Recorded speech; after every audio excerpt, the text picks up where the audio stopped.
시청자 여러분 안녕하십니까? 뉴스포 시작합니다. 광주와 전남이 반도체 특화단지 유치 경쟁에 본격적으로 뛰어들었습니다. 마포구가 2023 공동주택 지원사업 주민설명회를 열었습니다.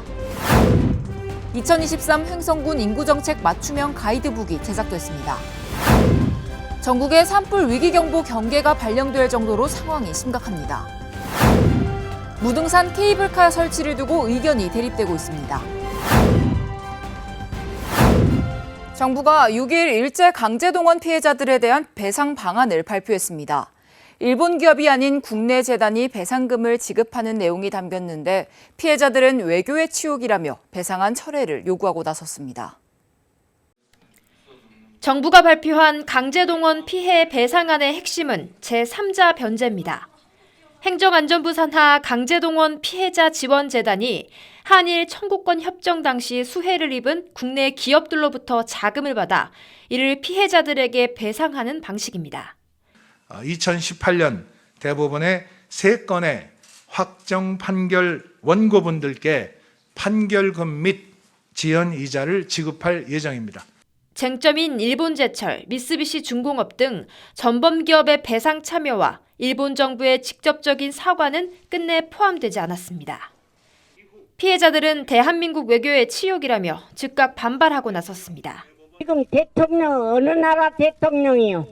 나는 그런 돈은 곧 죽어도 굶어 죽어도 안 받겠습니다. 또 이번 배상안이 피해자들의 의견을 수렴한 결과라는 정부 주장은 결코 받아들일 수 없다고 강조했습니다.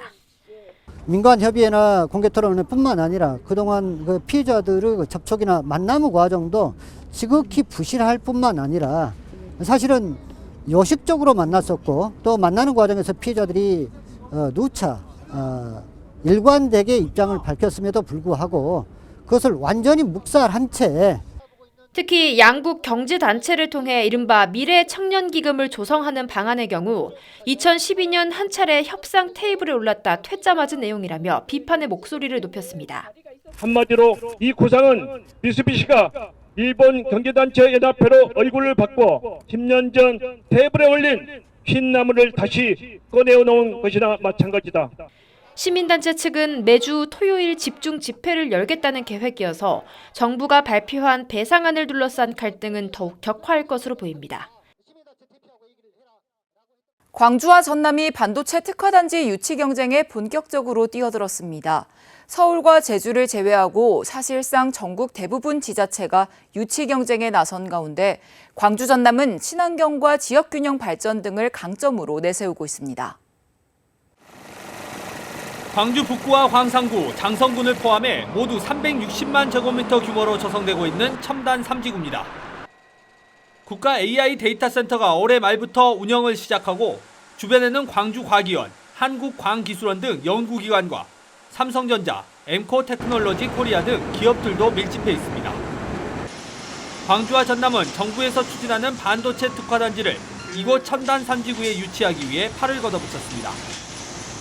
기업들이 바로 들어설 수 있는 용지 80여만 제곱미터가 있고 친환경 에너지 100%를 활용하는 R200 실현도 가능한 입지라는 점이 강점으로 꼽힙니다. 재생에너지 전력이 필요하다. 그런 면에서 광주 전남이 굉장히 그런 면에서는 강점이 있지 않느냐. 산업통상자원부가 지난달 국가 첨단 전략산업 특화단지 공모를 받은 결과 모두 21개 지자체가 유치를 신청했습니다. 이 가운데 15개 지자체는 반도체를 유치 희망업종으로 선택했습니다. 특히 경기도에서만 7개 시가 유치 신청에 나설 정도로 이미 산업 기반을 갖춘 수도권을 중심으로 유치 경쟁이 치열한 점은 넘어야 할 산입니다. 또 부지가 즉시 입주할 수 있을 정도로 지금 조성이 돼 있기 때문에 어떤 국가 입장에서 보게 되면 투입하는 비용도 줄일 수 있다. 반도체 특화단지로 지정되면 정부 인허가와 인프라 구축, 세제 혜택 등에서 큰 이점을 가져갈 수 있습니다. 올 상반기 많게는 2-3곳까지 지정될 것으로 전망되는 반도체 특화단지를 광주 전남이 차지할 수 있을지 기대감이 커져가고 있습니다. 수도권 소식입니다. 마포 구민들이 안전하고 쾌적한 주거 환경에서 생활할 수 있도록 도움을 주는 사업이 있습니다. 바로 공동주택 지원 사업인데요. 이에 관련한 주민 설명회가 열렸습니다.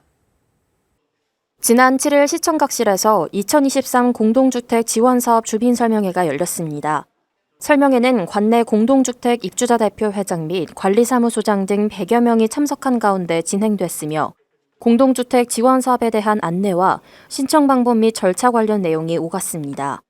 마포구는 공동주택 지원 사업을 통해 공동주택 공용구간 중 노후된 시설물의 개보수 비용을 지원해 마포 구민의 주거 환경 개선을 위해 힘쓰고 있습니다.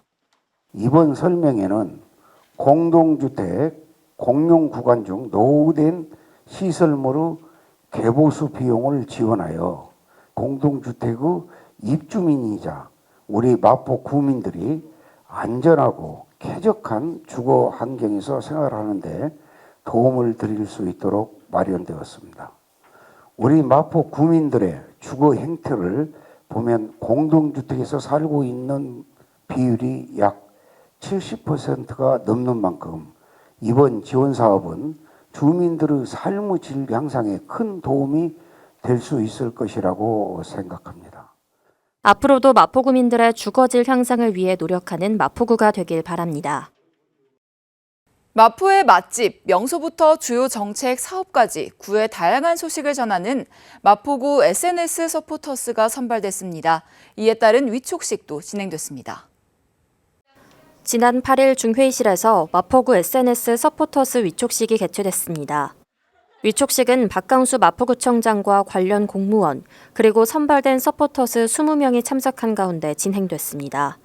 마포구 SNS 서포터스는 구정을 담은 참신한 홍보 콘텐츠를 제작하고 우리 구 공식 SNS를 모니터링하는 일을 합니다. 이번에 선발된 서포터스는 마포 거주민 13명과 마포 외 거주민 7명으로 구성됐으며 해외 국적의 구성원도 포함된 것이 특징입니다.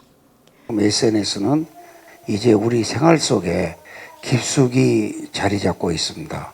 이러한 사회 흐름에 맞추어 우리 마포구는 더 많은 구민들과 친숙하고 생생하게 소통하고자 SNS 서포터스를 올해부터 운영하게 되었습니다.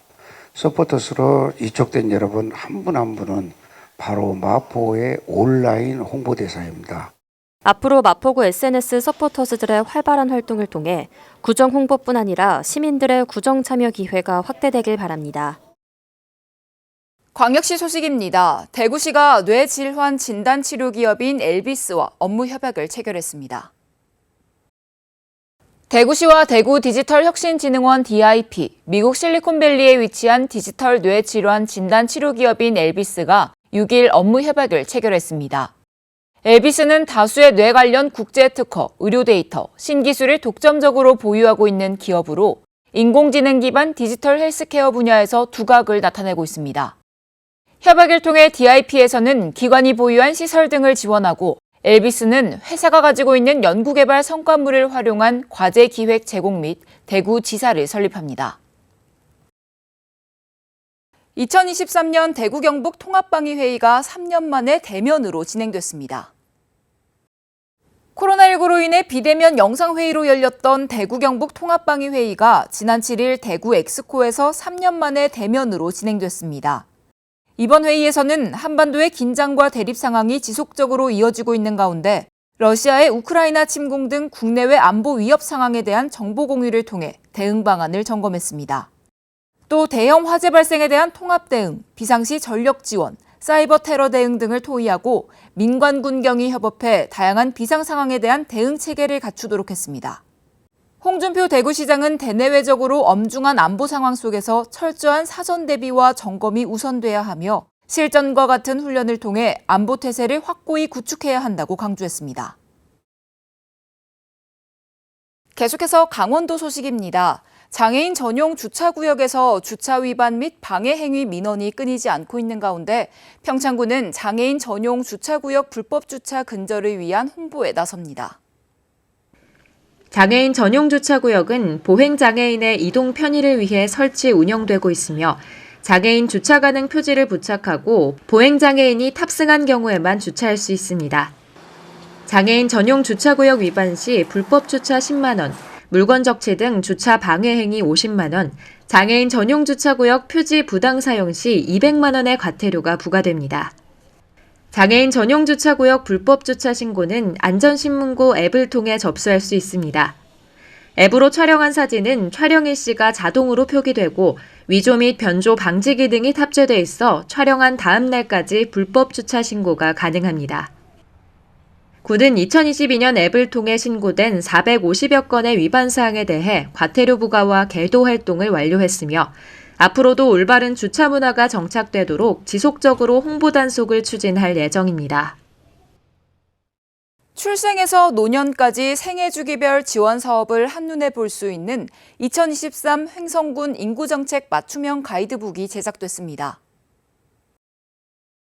군은 초저출산 장기화, 생산 연령 인구 감소 확대 등 급격하게 변하는 인구 구조에 대응하기 위해 가이드북을 제작했습니다.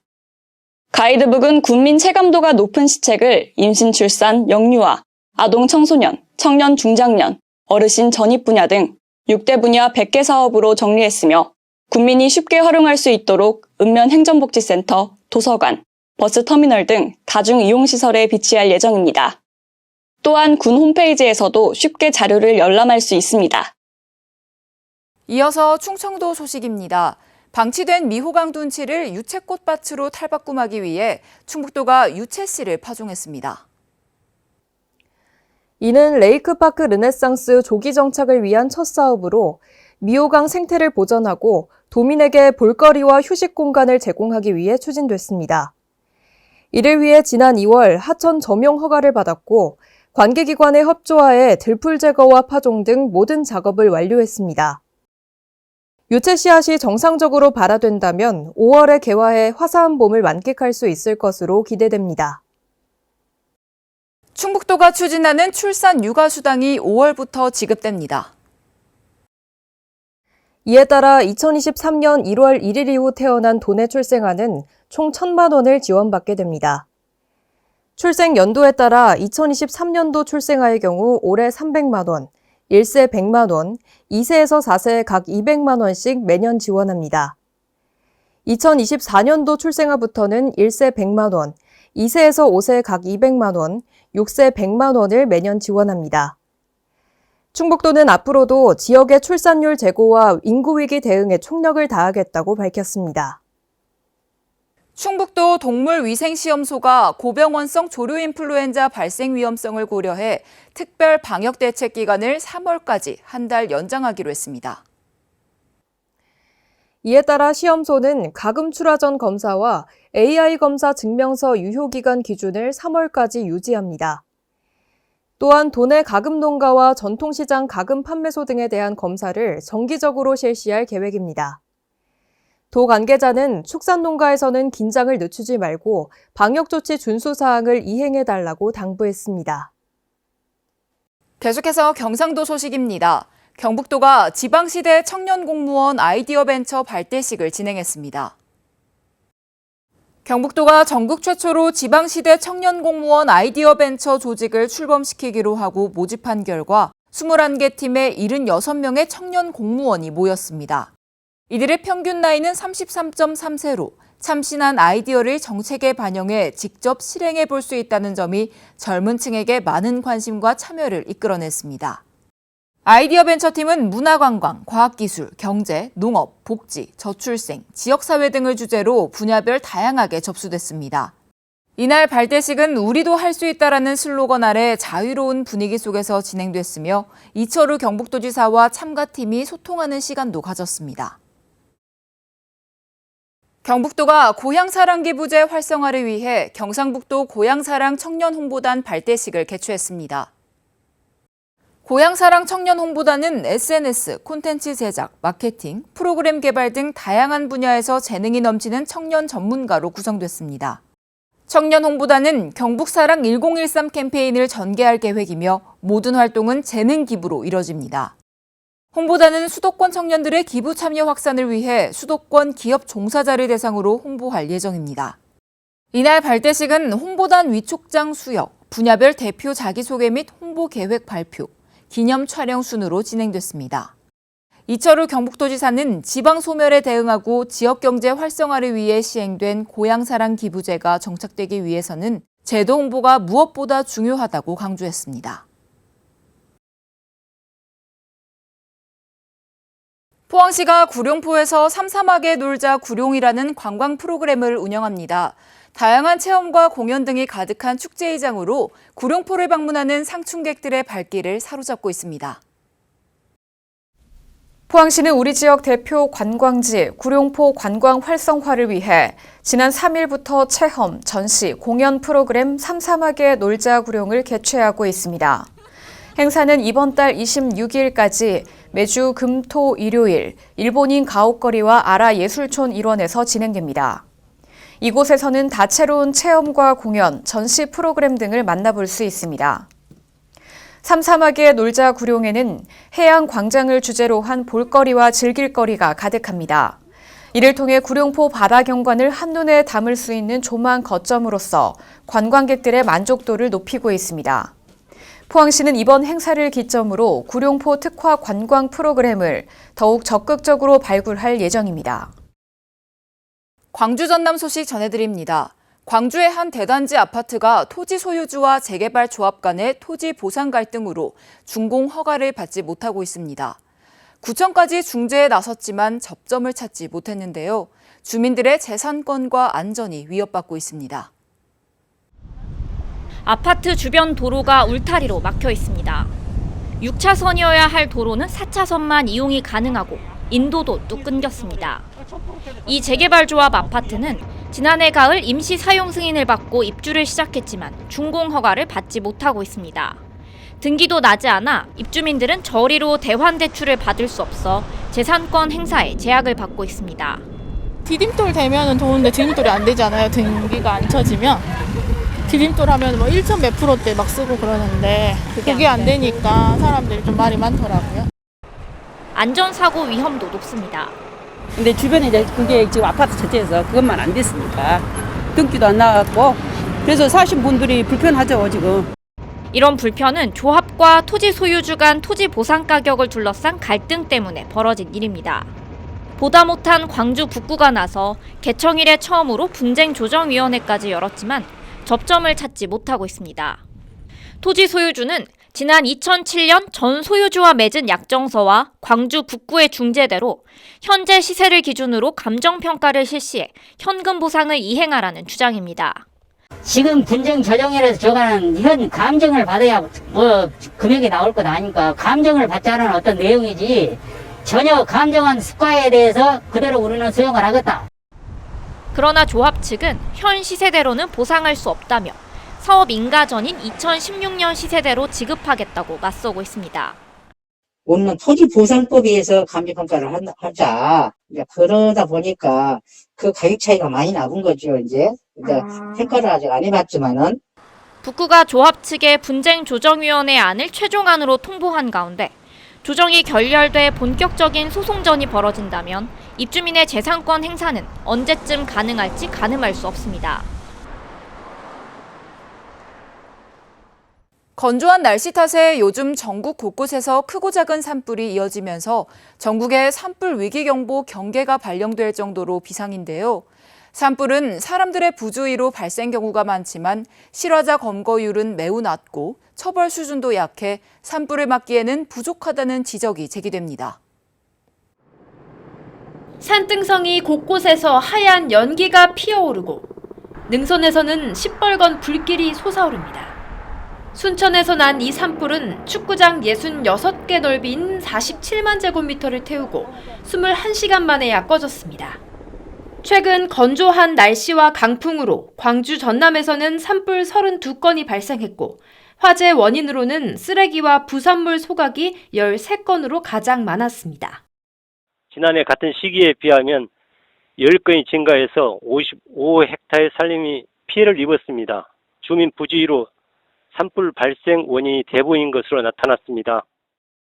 산불 대부분이 사람의 부주의지만 실화자 검거율은 2017년 44%에서 2021년 37%대까지 떨어졌습니다. 장소 특성상 목격자나 CCTV 등 주요 증거가 거의 없기 때문입니다. 산림보호법은 고의 방화의 경우 5년 이상 15년 이하의 징역형을, 실수로 불을 내도 3년 이하의 징역 또는 3천만 원 이하의 벌금에 처하도록 하고 있지만 실제 처벌은 미미한 수준입니다. 지난 5년 동안 산불을 낸 혐의로 붙잡힌 1,150여 명 중 징역형을 받은 사람은 2%에 불과했습니다. 벌금 역시 평균 200만 원도 채 되지 않는 솜방망이 처벌입니다. 홍보와 계도를 통해 쓰레기 소각에 대한 위험성을 수시로 알리는 것이 필요하고요. 이를 따르지 않을 경우에는 법 규정대로 법을 적용해서 처벌을 강화하는 방안을 강구할 필요가 있습니다. 부주의로 발생하는 산불을 줄이기 위한 대책 마련이 시급합니다. 환경부가 설악산 케이블카를 조건부 허가하자 무등산 국립공원에도 케이블카를 설치하자는 요구가 터져나왔습니다. 무등산 케이블카 설치가 수면 위로 떠오르는 분위기입니다. 하지만 환경단체를 중심으로 반대 입장이 명확하고 광주시도 케이블카 추진 의사가 없다며 조심스러운 입장입니다. 광주의 일부 시민사회단체가 무등산 케이블카 설치를 촉구하고 나섰습니다. 장애인과 고령자를 포함해 누구나 무등산에 쉽게 접근할 수 있고 관광 활성화를 통해 지역 경제도 살릴 수 있다는 이유에서입니다.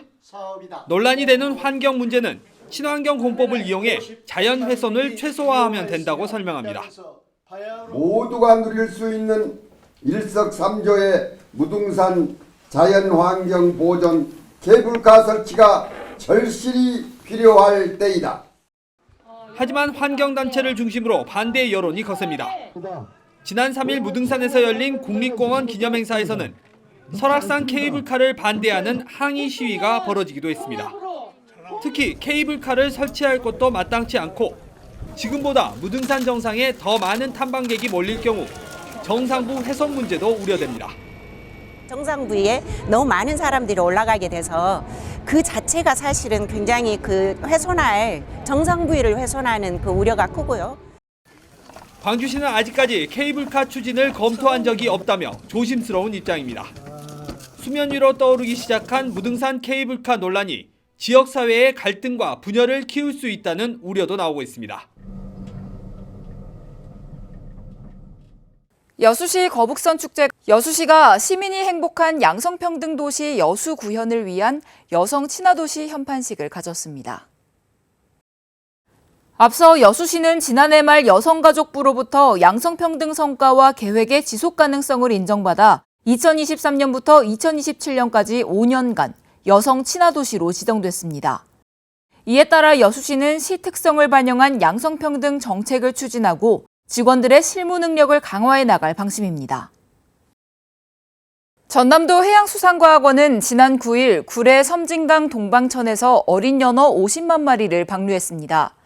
어린 연어들은 섬진강에서 40여일간 적응한 후 남해와 동해를 거쳐 머나먼 북태평양 해역까지 긴 여정을 떠나게 되는데요. 짧게는 3년에서 길게는 5년 동안 북태평양과 북해도까지 15,000km의 여정을 거쳐 우리나라로 돌아와 알을 낳을 것으로 전망됩니다. 뉴스 마칩니다. 시청해주신 여러분 고맙습니다.